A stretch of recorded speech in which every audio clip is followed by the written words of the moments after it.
and tree.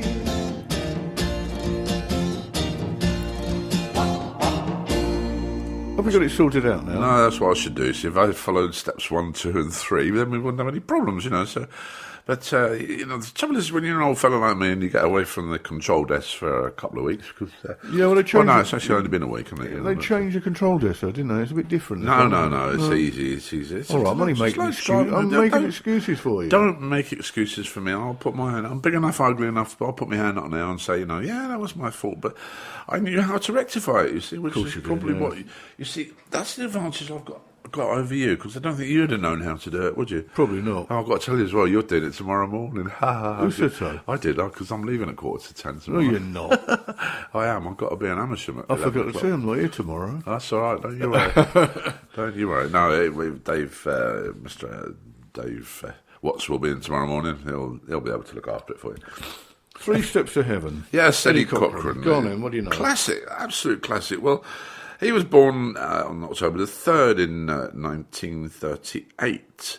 But he passed away on April the 17th in 1960. Yeah, very young, was he? 21, I didn't know that. Well, one of the, again, the youngsters, and we'll find out why probably a bit later on. He was an American musician, and Cochran's rockabilly songs, such as, of course, Come On Everybody, Something Else and Summertime Blues, captured the teenage frustration and desire in the late 1950s and the early 60s. He experimented with multi-track recording and overdubbing, even on his earlier singles, and was also able to play piano, bass and drums. His image as a sharply dressed and good-looking young man with a rebellious attitude, epitomised the stance of the 50s rocker. And in death, he achieved an iconic status. I'm trying to think who he looks like. He looks like some actor now. I can't think who. He was born in Minnesota and moved with his family to California in the early 1950s. He was involved with music from an early age, playing in the school band and teaching himself to play blues guitar. In 1955, he formed a duet with the guitarist Hank Cochran, no relation. And when they split the following year, Cochran began a songwriting career with Jerry Capehart. His first success came when he performed the song 20 Flight Rock in the movie The Girl Can't Help It, which starred Jane Mansfield, you may remember. Oh, yeah. Yes, soon afterwards, Liberty Records signed him to a recording contract. Cochran died aged 21 after a road accident while travelling in a taxi in Chippenham, Wiltshire, during his first British tour in April 1960, having just performed at Bristol's Hippodrome Theatre. Very sad, wasn't it? Though his best-known songs were released during his lifetime, more of his songs were released posthumously. In 1987, Cochran was inducted into Rock and Roll Hall of Fame. His songs have been covered by a wide variety of recording artists. And there you go. He died at 21 in a car crash. Yeah, we're going back to his early time. He was born in Albert Lea in Minnesota as Edward Raymond Cochran. So that is interesting. He didn't change his name too much at all, really. He could have been Albert Lea, couldn't he? Well, there was a guitarist called Albert Lea. Yeah, but he was Edward Raymond Cochran. His parents were from Oklahoma, and he always said in interviews that he was from Oklahoma as well. He took music lessons at school, but quit the band to play drums. Also, rather than taking piano lessons, he began learning guitar, playing the country music that he'd heard on the radio. In 1953, the family moved to Bowl Gardens in California, and as his guitar playing improved, he formed a band with 2 friends from his junior high school. He dropped out of Bowl Gardens High School in his first year to become a professional musician. And during a show featuring many performers at an American Legion Hall, he met Hank Cochran, who we mentioned earlier, who was later a country music songwriter. And although they weren't related, as again we mentioned, they recorded at the Cochran Brothers as the Cochran Brothers and began performing together. They recorded a few singles from Echo that were not successful, but helped to establish them as a performing act. Eddie Cochran also worked as a session musician and began writing songs, making a demo with Jerry Capehart, his future manager. In July 1956, Eddie's first solo single was released on the Crest label. It featured the rocking Skinny Jim, and apparently is now regarded as a rockabilly classic. In the summer of 1956, Boris Petrov asked Cochran if he'd appear in the musical comedy film The Girl Can't Help It. He agreed and sung a song called 20 Flight Rock, and that was featured in the movie. In 1957, Cochrane starred in his second film, Untamed Youth, and also had his first hit, Sitting in the Balcony, one of the few songs he recorded that were written by other songwriters, in this case John D. Loudermilk. 20 Flight Rock was written by AMI staff writer Ned Fairchild. A pen name, her real name is Nelda Fairchild. Well, not much different, is it? Fairchild, who was not a rock and roll performer, merely provided the initial form of the song, and the co-writing credits reflect Cochrane's changes and contributions to the final product. And in November 1957, Liberty Records released Cochrane's only album, released during his lifetime, called Singing to My Baby. The album included Eddie's first hit, Sitting in the Balcony. There were only a few rockers on this album. Liberty seemed to want to move Cochrane into the pop music direction. And in 1958, however, Cochrane seemed to find his stride in the famous teenage anthem, Summertime Blues, which was co-written with Jerry Capehart. With the song, Cochrane was established as an important influence on music in the late 1950s, both lyrically and musically. The song, released on Liberty recording number 55144, charted at number 8 on the 25th of August 1958. Cochrane's brief career included only a few more hits, such as Come On Everybody, Something Else, Teenage Heaven, and his posthumous UK number 1 hit, 3 Steps to Heaven, which we played. Eddie Cochrane remained popular in the UK throughout the 1960s and scored more posthumous hits, such as My Way, Weekend, and Nervous Breakdown. Never realised that that 3 Steps to Heaven was, I knew it was a number 1 hit in the UK, but didn't realise that it was posthumous. No, did I? No. Another aspect of his short but brilliant career is his work as a backup musician and producer. He played guitar on tracks by Ray Stanley, Lee Denson, Baker Knight, Bob Denson, Gallon Denny, Don Deal, and a whole long list of other ones. People we've never heard of. Pump Johnny Burnett, you heard of? Well, yeah, Joel Lakins, Johnny Ashley, dare say Lynn Marshall, the name goes on as well. Oh, talking about Lynn, good morning, Lynn. Thank you for I hope you're feeling a lot better. Perky today, yes. Yes, and yes, keep taking the tablets, so they say. Yes, or don't in your case. It's a private joke, isn't it? But never mind. In 1959, he played lead for Skeets MacDonald at Columbia Studios for You Ought to See Grandma Rock and Heartbreaking Mama. In a session by Gene Vincent in 1958, he contributed his trademark low bass voice, as heard on Summertime Blues. The recordings were issued on the album a Gene Vincent record date. In early 1959, two of Cochrane's friends, Buddy Holly and Richie Valens, along with the Big Bopper, of course, were killed in a plane crash while on tour.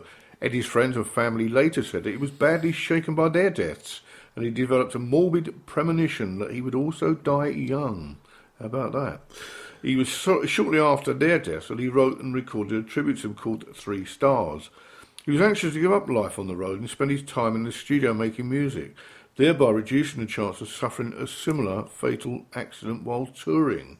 However, financial responsibilities required that he continue to perform live, and that led to his acceptance to an offer of a tour to UK in 1960. He must have had a sort of premonition, really. Yeah, because, weird, isn't it? As we mentioned earlier, but a little bit more detail, on Saturday, April the 16th of 1960, at about 10 to midnight, while on a tour in the UK, 21-year-old Cochrane died as a result of a traffic accident in a taxi, which was a Ford Consul, and not, as widely reported, a London Hackney carriage, and that was travelling through Chippenham in Wiltshire on the A4. The speeding taxi blew a tyre, lost control, and crashed into a lamppost on Roden Hill. Cool. And apparently their plaque now actually marks the spot. There was no other car involved, and Cochrane, who was seated in the centre of the back seat, threw himself over his fiancée, Sharon Sheely, to shield her, and he was thrown out of the car when the door flew open. Of course, there weren't seatbelts in those days, would they? No, there wouldn't have been. No, not in 1960.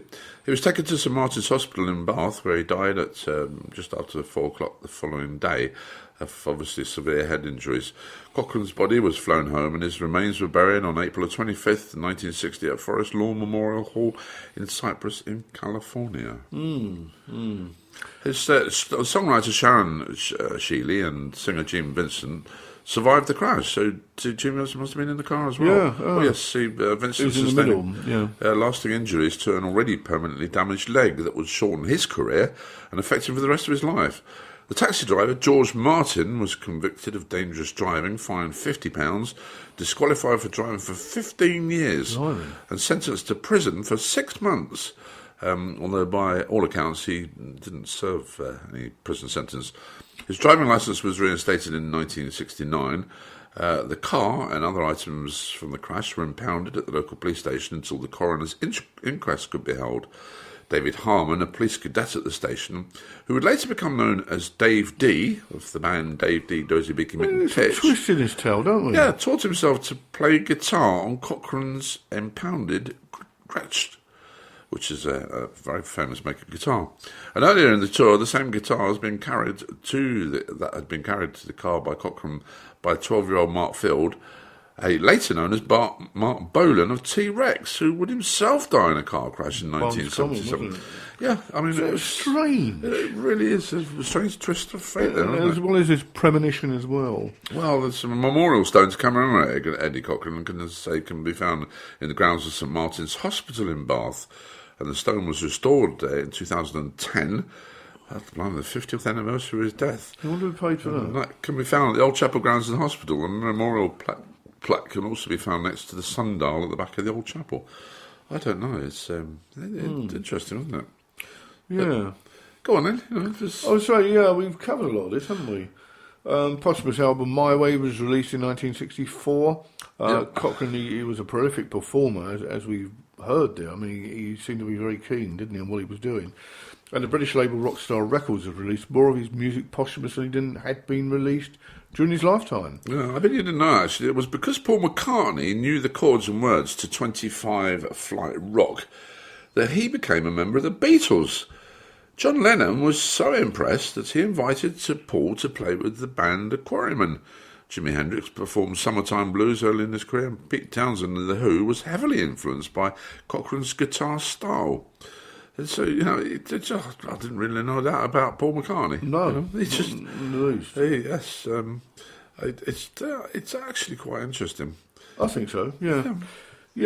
Just reading this about La Bamba. He was also a heavy influence of the nascent rockabilly guitar legend Brian Setzer from Stray Cats, who played, excuse me, oh dear, who plays at 6120, almost like Cochrane, whom he portrayed in the film La Bamba. Remember the film La Bamba? La Bamba, yes. Yeah, Cochrane is easily one of the first musicians alongside Chuck Berry, whom the late Rory Gallagher, who was always quick to mention as a strong influence on his musical taste and performance.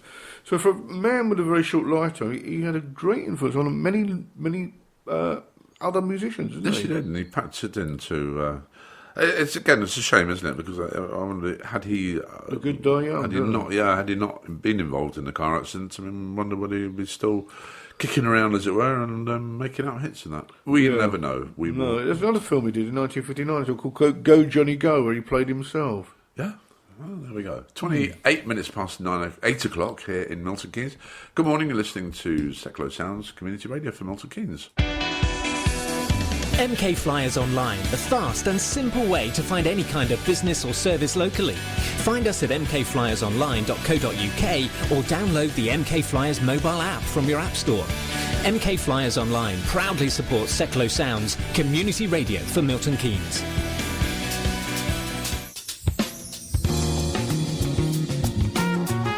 Hi, this is Andrew Ackerman inviting you to join me for Groove Lounge every Thursday night between 10 and 12 a.m. on Seclo Sounds, playing the very best in smooth jazz and soul.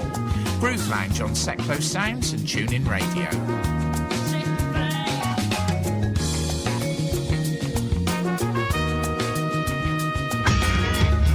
Hi, this is Rhys Manigan, and please join me for Rhys's Friday Night In between 6 and 8 p.m. on Seclo Sounds. I'll be bringing you the best music, movie reviews and topics to start your epic weekend. You can like my Facebook page, Rhys Friday Night In, and you can also follow me on Twitter at @rmanigan. Then join me on Friday nights between 6 and 8 p.m. on Seclo Sounds.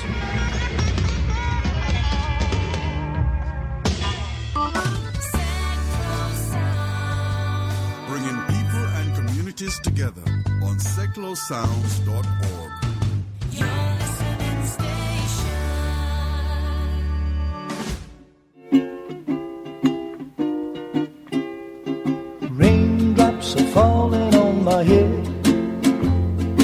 just like the guy whose feet are too